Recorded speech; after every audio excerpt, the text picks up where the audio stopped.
د سعودي عرب حکومت یو نوې ویزا انټروډیوس کړې ده چې د دې ویزې نوم د ټمپرري ویزا. زما د دې ویډیو مقصد صرف او صرف دا دی چې څنګه د سعودي عرب په آزاده ویزا باندې ډېر پښتانه دوکه کړلی شوي دي او ډېر پښتانه سعودي عرب په آزاده ویزا باندې لیږلی شوي دي چې بیا هغوی ته مختلف مسایل جوړ شوي دي. نو د سعودي عرب حکومت ټمپرري ویزا انټروډیوس کړې ده. زما د ویډیو مقصد دا دی چې تاسو اویر شئ، تاسو خبر شئ چې په دغه ټمپرري ویزا باندې تاسو چېرته سعودي عرب ته لاړئ او تاسو چېرته د کار تکل ونه کوئ چې په دې ویزا باندې به تاسو کار وکئ یا به تاسو هلته جاب وکئ، پیسې به وګټئ.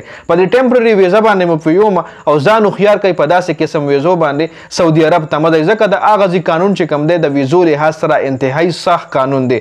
ټمپرري ویزا سعودي عرب اوس نوې انټروډیوس کړې ده او دا ویزا صرف او صرف سعودي عرب حکومت د عمرې او د حج دپاره انټروډیوس کړې ده. د دې ویزې ډیوریشن چې کوم دی 1 کال دی. 1 کال چې دا ته ویزا واخلې نو ته بار بار حج ته خو کال کې یو ځل وي، خو عمرې له په دې ویزا باندې ته بار بار تللی شي جي، مطلب ملټیپل انټریز ته په دې ویزا باندې کولی شي. نو اوس ډېر ایجنټس په داسې هم وي چې به دغه د 1 کال ویزا په تاسو خرڅوي، ټمپرري ویزا ورله ویلی شي او تاسو له بوی چې دا آزاده ویزا ده او په دې باندې ته کار کولی شي. په دې هلته ښه په دې ټمپرري ویزا باندې چې څوک کار کوي حکومت ګیر کړو نو دې خو 50,000 ریال جرمانه ده. 50,000 ریال به درنه اخلي جي، هله به دې راپرېږدي جیل له به دې ورسوي. 50,000 ریال پلس کید هم د دې چې څومره کید دی هغه زما مطلب ما پې دغه وکړو خو ما له مخې له رانغو چې کید یې څومره دی، خو 50,000 ریال ښه کنفرم د دې جرمانه ده. او ورسره ډیپورټ پلس کید پلس 50,000 ریال چې په دې ویزا باندې څوک کار وکړي، ځکه دا د عمرې او د حج دپاره انټروډیوس کړې شوې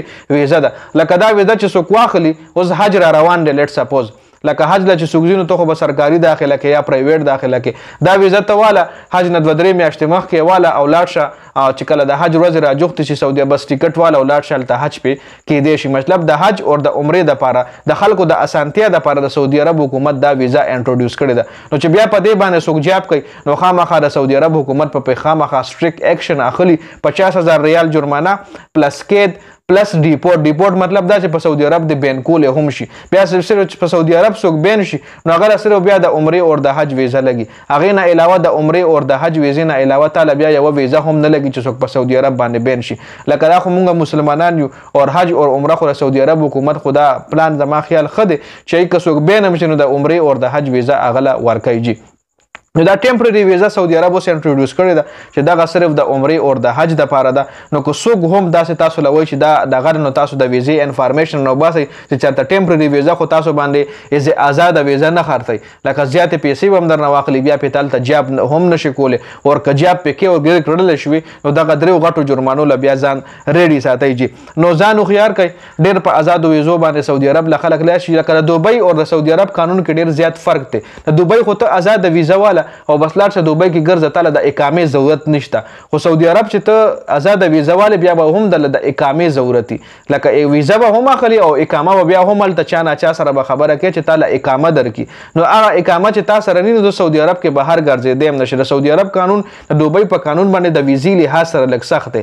د دوبۍ ویزا او د سعودي عرب ویزا کې هم ریټس کې هم ډېر زیات فرق دی. د دوبۍ ویزا تی ارزانه ده، د سعودي عرب ویزا ګرانه ده. هغې کې نور هم ډېر مسایل دي.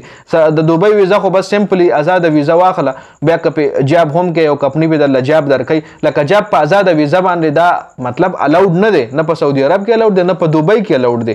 خو بیا هم د دوبۍ چې کوم رولز اینډ ریګولیشن دی صرف ویزا هلته بیا تاله د اقامې ضرورت نشته. په دې ویزا باندې ته له دوبۍ کې ته ګرځه چې څه پې کې کولی شي پې، خو مطلب جاب چې کوم دی خو الریډي په 2 ملکونو کې الاو نه دی. خو صرف د ویزې کمپیریزن مې در سره کولو چې اوس دا نوې ویزا کومه د سعودي عرب راوتې ده نو خیال کوئ چې چېرته هم تاسو آزاده ویزا اخلئ نو دغه ټمپرري لفظ پې ګورئ. دې له مطلب داسې څوک مو دوکه نه کړي. زما د ویډیو مقصد دا و چې د ویډیو کتلو زیاته مننه. والسلام.